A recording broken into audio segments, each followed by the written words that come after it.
And so embodiment and body fullness come together to really set us up in this way of like, what am I taking as true in the world?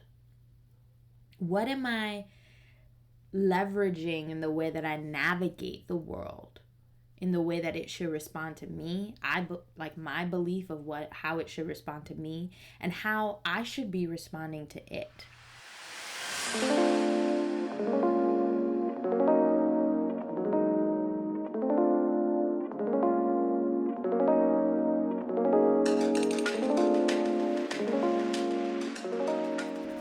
Hey y'all, it's Yasmin. For those of you coming back to the channel, welcome back. I'm glad to have you here again. For those of you who are new, welcome. I am Yasmin, as I mentioned before.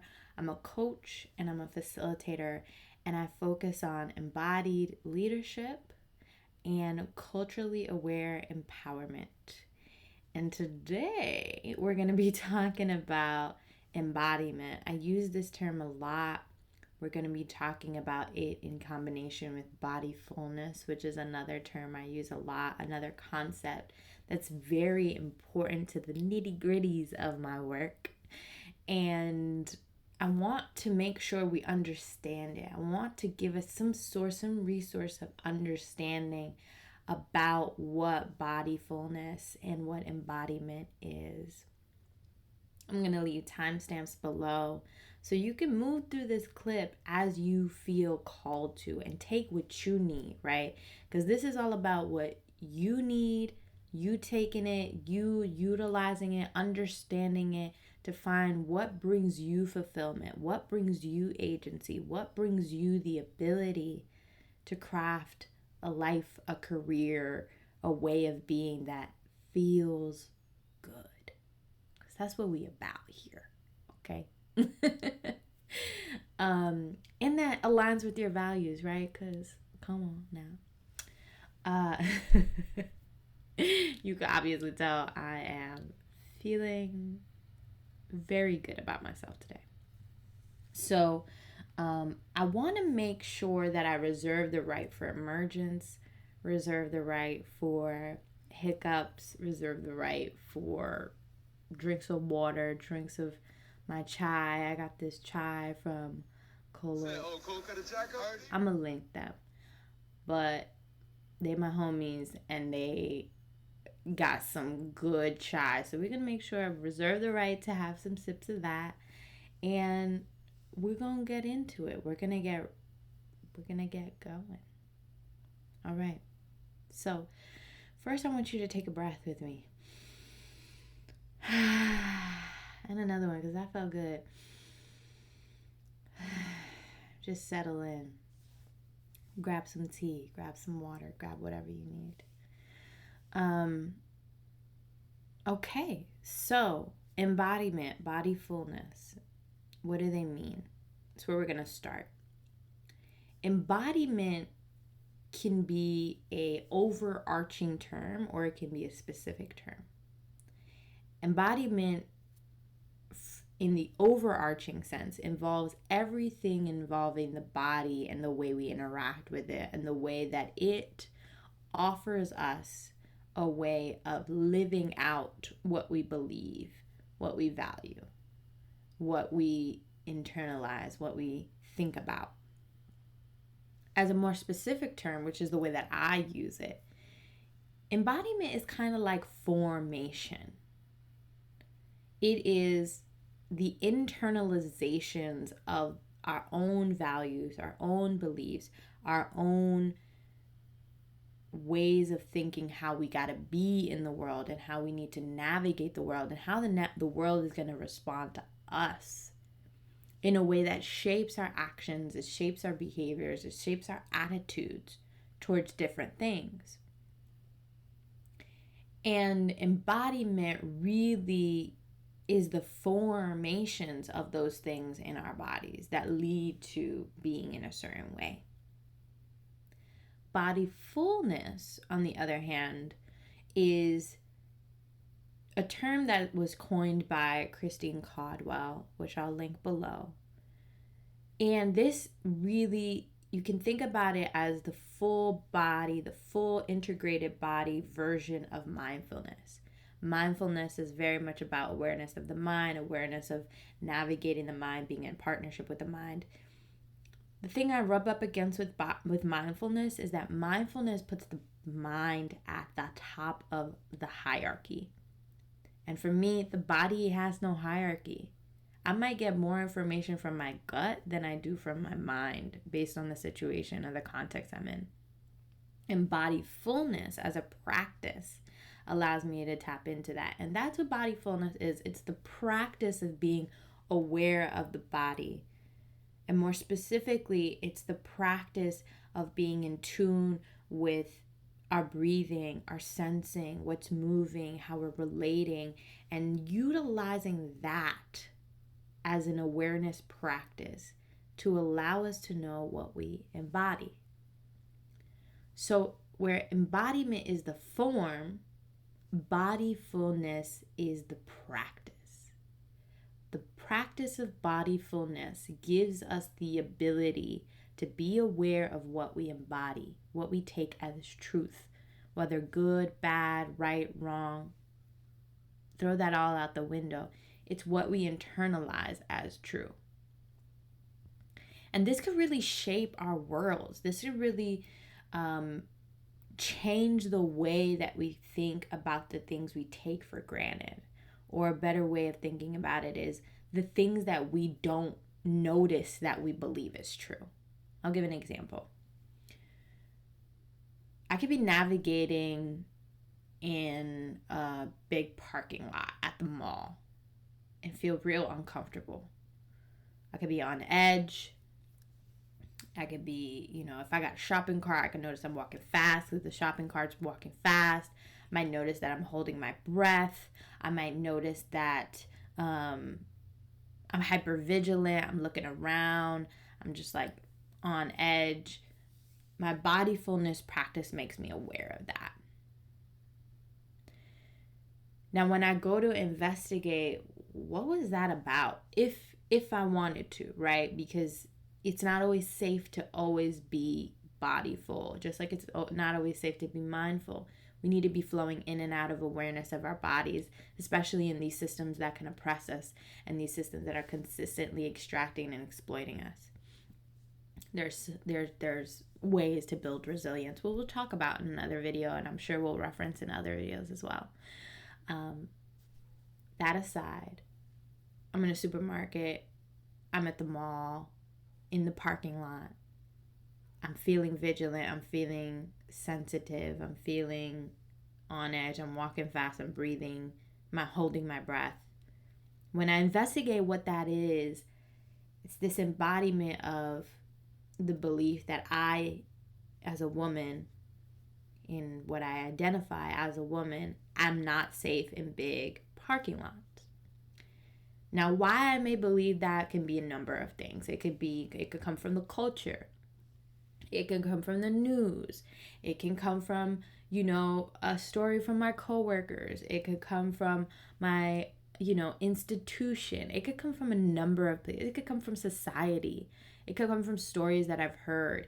But at some point, I embodied this truth that I, as a woman, am not safe in large parking lots.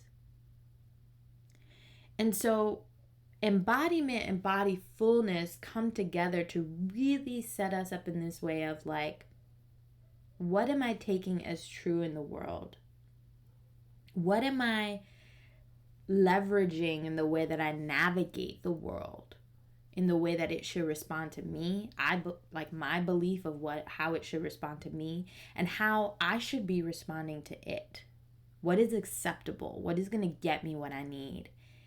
And embodiment and bodyfulness help us interrogate if it serves us to embody this thing that we inherited, we internalized from somewhere and have not really questioned yet.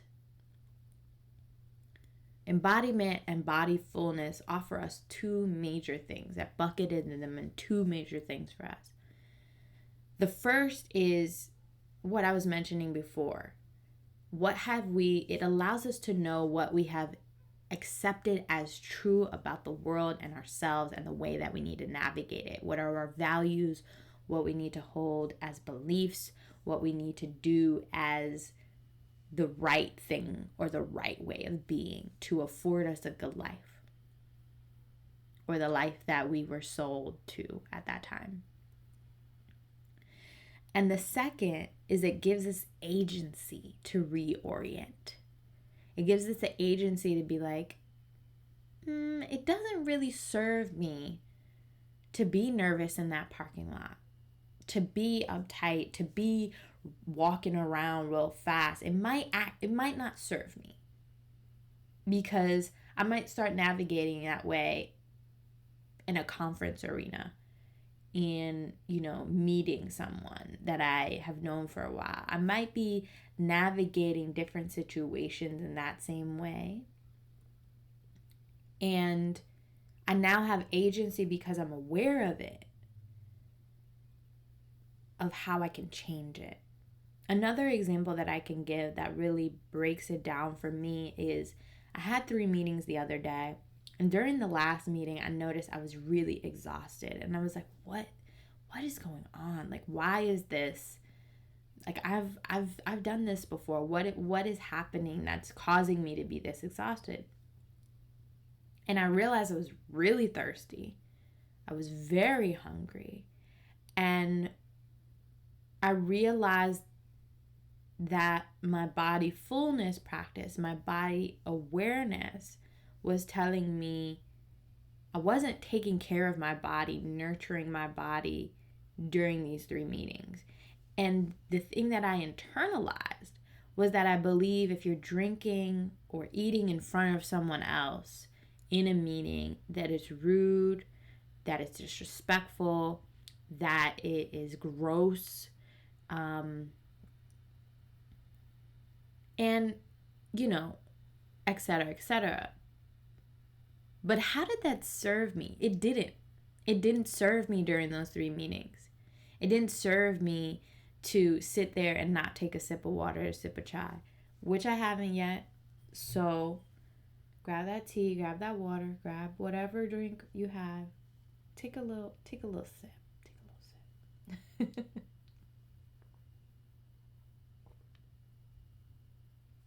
Gotta have it in my classic New York City, you could tell I'm from the Bronx, cup. If you know, you know.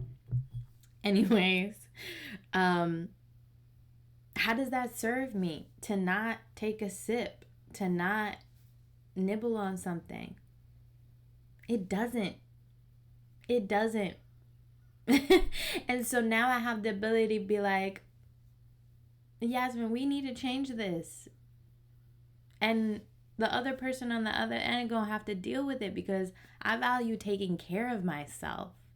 I'm not gonna be gross like mayo all over my face in the meeting, but that embodiment, that internalization, that every time I drink something, every time I eat something, I am gross, led me to that. And my bodyfulness practice led me to the awareness of knowing I internalized that, so I could do something differently. So now you kind of get a gist of things. And I want to close out with this quick passage from the book Bodyfulness by Christine Caldwell. And I want to also say that a lot of these terms, a lot of this awareness of this, I've already had it, right? A lot of these things we already have, and people are just giving us language to it. So shout out to Christine Caldwell, shout out to Adrienne Marie Brown, shout out to Resmaa Menakem,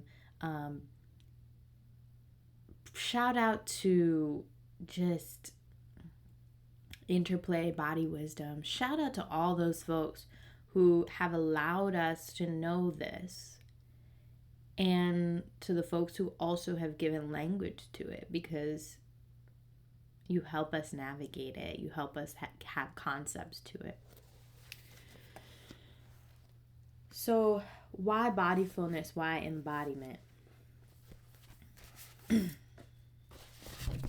If If individual members of a society learn to readily know and value what they feel, if they listened to and respected their embodied experience, they might be more equipped to resist being othered and less likely to succumb to any social pressure to other people different than themselves. A person who keeps track of their embodied experience is more likely to keep track of their rights as an embodied being, value the rights of others, and feel empowered enough to stand up for them effectively. That's what this is about for me. That's what this is about for everyone who talks about embodiment. At least I hope. I hope nobody's out there utilizing this for corruption and utilizing this for oppression and utilizing this to take advantage of people. So, with that, we're going to close out this little video. And I hope that it offers you what you need. Take it, utilize it, come back, revisit it, cite it, share it. Because I'm putting you on game right now. I'm putting you on game. For people who don't know what that means, putting you on games mean I'm offering you something that is useful, that is valuable. Because some people might not know what that means. And I want you to share it. I want you to use this as a resource as much as you need, because that's what it is. And with that, y'all, take care. Like, subscribe, comment. Tell me what you want more information about, what's confusing, what stood out to you, what you liked. Let's start a conversation and let's be in relationship to one another. Go forth, be fulfilled, be empowered, take care, and I'll talk to you soon.